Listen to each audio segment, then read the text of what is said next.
the importance of lead generation for startups. That's what me and Mike are going to discuss today. And firstly, the first thing to get to know about leads, I would say, is the different type of leads. And it all comes to how qualified they are. And Mike, in your businesses and the business you have invested in, what is some of the things you look at when it comes to what type of leads they're using? The first thing that we look at is whether or not we are a good fit to solve the potential client's problems. This means that we have to be very honest with ourselves, first of all. In our company, we have a policy that we're honest with everything that we do. Potential clients pick up on that, so they know we're not trying to sell them. We're trying to find out if it's a good fit. That's the most important thing. Is it a good fit? Are you, as the provider, going to be able to help the client solve the problem? That's the first key that you have to address. Second key you have to address is who's the real decision maker in the room. Whoever on your side is talking to potential clients needs to absolutely have the authority to make a deal. They can't be a thing where you tell the client, oh, wait, I got to go talk to the sales manager. No, don't do that to people. On the lead side, you need to ask the questions like, who else is involved in this decision? Ask enough questions to find out, and particularly in the area of their budget. Do they have a budget? Are they trying to get this done for free? Or do they have a budget where they're paying way too much for this service? Think about these things and lead them in a direction that's helpful for them. Moss, what else would you say is important in turning leads into a paying client? Well, when it comes to lead, like the first thing I notice when I start working with leads, actually calling out to leads, is how big of a difference there is to how the lead is accumulated.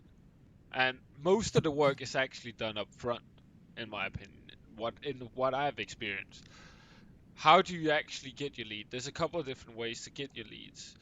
There's the leads you either just buy off some list, for some lead generation company. You get an email, a phone number, maybe like a state or country that they live in. Those leads, they're not very pre-qualified.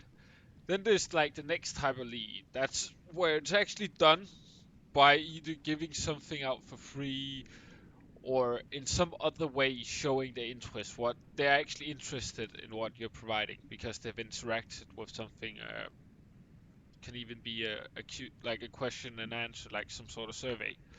And then there's like the last type of lead, and that's the lead you either get from it's an existing customer coming in. Return money is always good. It can also be a recommendation from an existing customer, or they have in some sort of way been talked to before by either your company or somebody that is representing your company or what you do, um, like standing behind it thinks is a great service. So what is some of the ways that we can get the second level of lead, like the lead where they've shown interest in the kind of service that we're providing, in your opinion, Mike? Once someone has shown interest in our content, we reach out to them. We don't wait. If they've signed up for an email subscription or they're subscribed to our YouTube channel, that's great. But we don't wait for them to do that. We reach out to them and we schedule a really short 15 to 20-minute call. And we tell them very honestly, straight up, it's like, we have no desire to try to sell you anything in this call. We just want to find out your level of interest, if this is something that really help you or not. And one of the most powerful things that you can do on this phone call is to let that person know you're not trying to sell them, because all the tension goes away immediately. And now you can have an actual intelligent conversation. And this does lead to more business.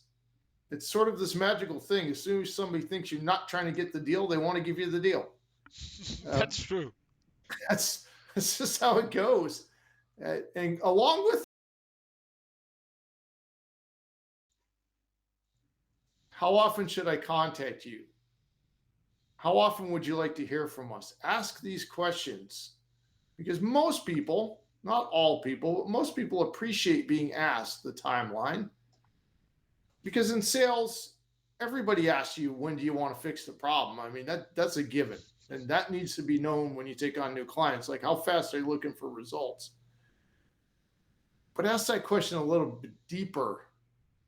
How often do you want to hear from us? How much contact is good for you? Find out what is going to encourage those folks to keep talking to you.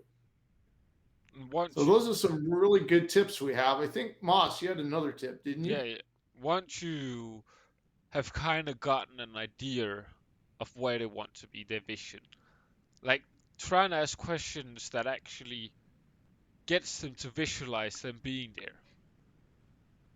Like, how would Yes. it be? Like, go into these different kind of things. It should come very natural. Like, just think to yourself, like, how would this be nice? And put their situation on your perspective. I think that's another thing that's very important. Don't take what people say at face value. Like, put it into your own perspective Yes, to get a deeper absolutely. of just a deeper understanding of what they're actually saying, what they're meaning. So use that in sales as well. Uh, there's so many examples, but right now my brain only comes up with the generic ones, so I don't even really want to give any. I don't know if you have a couple like, but it's like, how would it be to be on this vacation? This. Yeah. Yeah, right. So we've all seen the, supposed experts on the Yeah, internet talking about what if you have yeah. all No the one great look like cars and those. all the great this and all the great. No, don't do that to people. Everybody knows that's baloney. Yeah, Ask the exactly. questions. If I apply this solution to your problem at your company, how do you, as a customer, visualize those results? What does it look like to you to be able to turn around and say you're happy with the result? Ask that question. That question will reveal a lot to you about how a prospective client thinks of themselves, how they think of their business, and what it is they're really trying to accomplish. It will reveal some of the things that they haven't said out loud. Because until you ask that kind of question, you haven't really moved away from kind of the surface to the deeper issues. And there's always something deeper, particularly when you're dealing with somebody that's reached out to you. They've reached out because they already have a problem, but it's up to you to try to dig enough to find out what's really going on. And if you can't help, be honest. Be honest with people always. There's nothing wrong with saying, I'm not the person to fix that. However, I've got this other person that I would love for you to contact. Shall I introduce you by email? Offer to make the introduction.